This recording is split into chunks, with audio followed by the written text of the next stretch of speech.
प्रेम, एक शब्द ज्याने आयुष्य रंगवावं, पण जेव्हा त्यात फसवणूक, लोभ आणि वयाचा खेळ मिसळतो तेव्हा तो खंजीर बनतो, जो हृदय भोसकतो. अंबरनाथच्या त्या सुनसान पुलावर एक असा खून झाला ज्याने सगळ्यांना हादरवून सोडलं. 42 वर्षांच्या सीमा कांबळे आणि 29 वर्षांच्या राहुल भिंगरकर यांची प्रेमकहाणी रक्ताने माखली. हा खून वयाच्या फरकामुळे झाला की प्रेमाच्या नावाखाली रचलेल्या फसवणुकीचा परिणाम होता? नमस्कार, मी विनय जाधव. तर चला या रहस्यमय हत्येचा गर्भात डोकावूया आणि जाणून घेऊया त्या भयंकर दुपारी नेमकं काय घडलं. सीमा कांबळे 42 वर्षांची एकल माता. तिच्या डोळ्यांत आयुष्याच्या संघर्षाची कहाणी होती, पण हृदयात अजूनही प्रेमाची आस होती. ती आपल्या 13 वर्षांच्या मुलीसाठी रात्रंदिवस मेहनत करायची. दुसरीकडे राहुल भिंगरकर, 29 वर्षांचा तरुण, ज्याच्या बोलण्यात जादू होती. त्याचं हसू इतकं मोहक होतं की कोणाचाही विश्वास जिंकेल, पण त्याच्या डोळ्यांत एक लपलेला हिशेब होता जो कोणालाच दिसत नव्हता. एका संध्याकाळी चाळीच्या पाण्याच्या टाकीजवळ सीमाचं पिशवी खाली पडलं. राहुलने झटकन तिची मदत केली. त्याच्या गोड बोलण्याने सीमाचं मन जिंकलं. राहुल म्हणाला, सीमाताई, इतकं जड सामान कसं उचलता? सांगा ना, मी आहे तुमच्या मदतीला. सीमा हसत म्हणाली, राहुल, तू किती गोड बोलतोस, पण मला ताई म्हणू नको, सीमाचं म्हण. हळूहळू त्यांच्या भेटी वाढल्या. राहुलच्या तरुणपणाने सीमाला आपलं हरवलेलं आयुष्य परत मिळाल्यासारखं वाटलं. 13 वर्षांचा वयाचा फरक तिला कधीच जाणवला नाही, पण राहुलच्या मनात प्रेम नव्हतं तर एक खतरनाक योजना होती.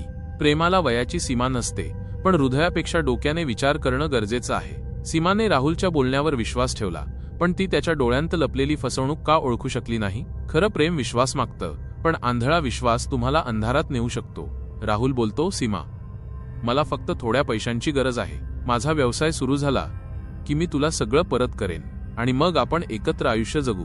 सीमा हिचकिचत म्हणाली, राहुल, मी तुला आधीच 1,60,000 रुपये दिले. माझ्या मुलीचं शिक्षण, घर यांचा पण खर्च आहे. मी आणखी कुठून देऊ? राहुल हात जोडत म्हणतो, सीमा, तू माझ्यावर प्रेम करतेस ना? हे पैसे फक्त माझ्यासाठी नाहीत, आपल्या स्वप्नांसाठी आहेत. सीमाचं हृदय पिघळलं. तिने आपली आयुष्यभराची कमाई राहुलला दिली, विश्वास ठेवत की तो तिच्याशी लग्न करेल. पण राहुलच्या मनात वेगळाच खेळ सुरू होता. त्याने पैसे घेतले आणि गायब झाला. व्यवसायाची गोष्ट तर दूर, तो सीमाला भेटणंही टाळू लागला. सीमाची बहीण नंदा यांनी तिला सावध केलं, सीमा, हा राहुल तुझी फसवणूक करतोय. तो तुझ्यापेक्षा 13 वर्षांनी लहान आहे आणि तुझ्या भावनांशी खेळतोय. तुझे पैसे माग, नाहीतर तुला पश्चाताप होईल. सीमा हिम्मत करून राहुल समोर गेली आणि म्हणाली, राहुल, माझे पैसे परत कर, नाहीतर तू माझ्याशी लग्न कर, जसं तू वचन दिलं होतंस. राहुल थट्टा करत म्हणाला, लग्न? सीमा, तू माझ्या आई एवढी मोठी आहेस. तुझा हा वेडेपणा मला सहन होत नाही. सीमाचा विश्वास तुटला. तिने धमकी दिली, राहुल, जर तू पैसे नाही दिले तर मी पोलिसांकडे जाईन. राहुलच्या चेहऱ्यावर, त्याच्या डोळ्यांत राग आणि भीती दिसत होती. तो म्हणतो, ठीक आहे, मी परत करेल तुझे 2,60,000. सीमाची सर्वात मोठी चूक होती की तिने प्रेमाच्या नावाखाली आपली आर्थिक सुरक्षा धोक्यात घातली. राहुलने तिच्या भावनांचा गैरफायदा घेतला आणि वयाच्या फरकाचा अपमान म्हणून वापर केला.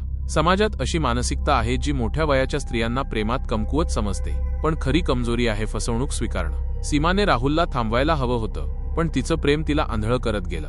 3 फेब्रुवारी 2025 दुपार 1:30 वाजता राहुलचा फोन सीमाच्या मोबाईलवर येतो. त्याचा आवाज थंड, पण त्यात एक खतरनाक सूर लपलेला होता. राहुल बोलतो, सीमा, आज मी तुझे सगळे पैसे परत करतो. रेल्वे स्टेशन जवळच्या पुलावर ये, पण एकटीच ये, कोणालाही सांगू नको. सीमाला शंका येते. ती नंदाला सांगते. राहुल म्हणतोय, तो पैसे देईल, पण मला कसं तरी वाटतंय. नंदा घाबरत बोलली, सीमा, जाऊ नको, तो विश्वासाचा नाही. जर जायचंच असेल तर मला घेऊन चल. सीमा म्हणाली, नाही नंदा, मी एकटीच जाईन. कदाचित तो खरं बोलत असेल. सीमा त्या सुनसान पुलावर पोहोचते. राहुल पुलावर उभा होता. त्याच्या हातात धारदार चाकू लपलेला होता. वातावरणात तणाव जाणवत होत, जणू वेळ थांबली आहे. सीमा म्हणाली, राहुल, माझे पैसे कुठे आहेत?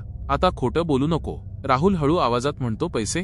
तुला फक्त पैसे हवेत सीमा, पण तुझा हा त्रास आता संपणार आहे. सीमा घाबरत म्हणते, राहुल, तू काय बोलतोय? तू मला प्रेम करतोस, नाही का? राहुल किंचाळत बोलतो, प्रेम? तू माझ्यापेक्षा 13 वर्षांनी मोठी आहेस. तुझा हा पागलपणा मला खूप त्रास देतोय. आज तुझं आणि माझं सगळं खतम होणार. राहुल सीमावर हल्ला करतो. चाकू सीमाच्या छाती आणि पोटात खूप असतो. तिच्या किंकाळ्या हवेत गुंजतात, पण सुनसान पुलावर कोणीही नाही. रक्ताचा सडा पडतो. सीमा जमिनीवर कोसळते. तिच्या डोळ्यांत विश्वासघाताची वेदना. राहुल तिच्याकडे थंड नजरेने पाहतो, चाकू खिशात ठेवतो आणि गाडीवर बसून गायब होतो. राहुलचा राग त्याचं सर्वात मोठं शत्रू बनला. त्याने फक्त सीमाचा खूनच केला नाही, तर एका प्रेमाने भरलेल्या हृदयाला ठार मारलं. सीमाची चूक होती की तिने राहुलच्या रागाला हलक्यात घेतलं. प्रेमात विश्वास ठेवा, पण धोक्याची चाहूल लागली की मागे हटायला शिका. हा खून टाळता आला असता जर सीमाने आपली सुरक्षा प्रथम ठेवली असती आणि समाजानुसार वयाची मर्यादा पाळली असती. एका अनोळखी व्यक्तीने डायल 112 वर कॉल करून सांगितलं, पुलावर एक बाई रक्तात पडली आहे. शिवाजीनगर पोलीस तात्काळ घटनास्थळी पोहोचले. सीमाला रुग्णालयात नेलं, पण तिचा जीव वाचला नाही. तिच्या हातात अजूनही तिचा मोबाईल होता. जणू ती शेवटच्या क्षणी कोणाला तरी फोन करायचा प्रयत्न करत होती. पोलीस उपायुक्त सचिन गोरे यांनी तपासाची सूत्र हाती घेतली. सीमाच्या फोनमधून राहुलचा नंबर सापडला. नंदाने सांगितलं, राहुल तिला भेटायला बोलावणार होता, तोच यामागे आहे. पोलिसांनी राहुलला एका गल्लीतून पकडलं. तो घाबरलेला आणि घामाघूम झालेला होता. त्याच्या कपड्यांवर रक्ताचे डाग होते. चौकशीत तो तुटला. राहुल रडत म्हणाला, मी कंटाळलो होतो. ती मला पैसे मागायची, लग्नाचा तगादा लावायची. मी तिच्यापेक्षा 13 वर्षांनी लहान आहे. मी काय तिच्याशी लग्न करणार? तिचा त्रास संपवायचा होता. पोलिसांना कळलं की राहुलने खून आधीच ठरवलं होता. त्याने सीमाला सुनसान जागी बोलावलं, जिथे कोणी साक्षीदार नसावा. पण एका अनोळखी व्यक्तीच्या कॉलने त्याचा कट उघडा पडला. राहुलने वयाचा फरक निमित्त केला, पण त्याचं खरं कारण होतं त्याचा लोभ आणि भ्याडपणा. त्याने सीमाला फक्त पैशांसाठी वापरलं आणि जेव्हा तिने हक्क मागितला तेव्हा तिचा जीव घेतला. पोलिसांच्या चपळाईने राहुल सापडला, पण हा खून एका मुलीचं आयुष्य अंधारात टाकून गेला. खरं सांगायचं तर समाजाने अशा फसव्या प्रेमकथांपासून सावध राहायला हवं. सीमाची मुलगी आता अनाथ झाली. नंदाने डोळ्यांत अश्रूंनी सांगितलं, माझ्या बहिणीने राहुलवर सगळं लावलं, प्रेम, पैसे, विश्वास. पण त्याने तिचा जीव घेतला. तो फक्त पैसे नाही, आमचं कुटुंबच नष्ट करून गेला. नंदाने एक धक्कादायक खुलासा केला. ती म्हणाली, राहुलच्या आईने सीमाला धमकावलं होतं. ती म्हणाली, तुझ्या मुलीचं लग्न माझ्या मुलाशी लाव, तरच तुझे पैसे परत मिळतील. राहुलच्या आईची भूमिका या कथेला एक भयंकर वळण देते. जर ती खरंच यात सामील असेल तर हा फक्त एका व्यक्तीचा गुन्हा नाही, तर एका कुटुंबाचा कट आहे. समाजात अशी मानसिकता आहे जी प्रेम आणि लग्नाला पैशांशी जोडते, आणि तीच मुळात चुकीची आहे. सीमाच्या मुलीचं भविष्य आता अंधारात आहे, आणि याला फक्त राहुलच नाही तर ती सामाजिक दबावही जबाबदार आहेत, जी स्त्रियांना नेहमी कमकुवत समजतात. 4 फेब्रुवारीला राहुलला न्यायालयात हजर करण्यात आलं. त्याला 7 फेब्रुवारीपर्यंत पोलीस कोठडी मिळाली. पण सीमाच्या खुनाने अनेक प्रश्न उभे केले. राहुलच्या आईचा यात किती हात आहे? वयाचा फरक हा खरंच कारण होता की फक्त एक निमित्त? सीमा कांबळेची कहाणी आपल्याला सांगते की प्रेम हा एक खेळ नाही.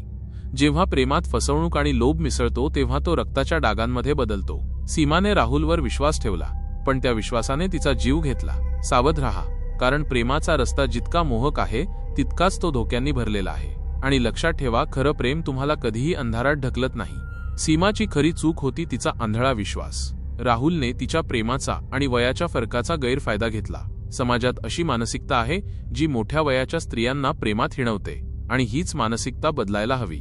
राहुलने फक्त सीमाचा खूनच केला नाही, तर एका मुलीचं भविष्य उद्ध्वस्त केलं. आणि जर राहुलची आई यात सामील असेल तर ती तितकीच दोषी आहे. ही कथा आपल्याला शिकवते, प्रेम करा, पण डोळे उघडे ठेवा. तुमची आर्थिक आणि भावनिक सुरक्षा हाच तुमचा खरा आधार आहे. सावध रहा, कारण एक चुकीचं पाऊल तुमचं आयुष्य बदलू शकतं.